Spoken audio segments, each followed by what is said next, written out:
चतुर्थोऽध्यायः। श्रीभगवानुवाच इमौ विवस्वते योगं प्रोक्तवानहमव्ययं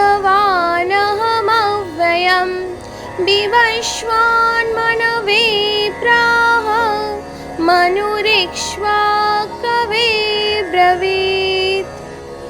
ভগবান শ্রীকৃষ্ণ বললেন, এই অবিনাশী যোগ আমি সূর্যকে বলেছিলাম, সূর্য তার পুত্র বৈবস্বত মনুকে, মনু তার পুত্র রাজা ইক্ষ্বাকুকে এটি বলেছিলেন।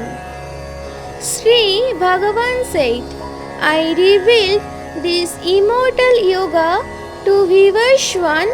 Vivaswan conveyed it to Manu and Manu imparted it to Ikkhaku.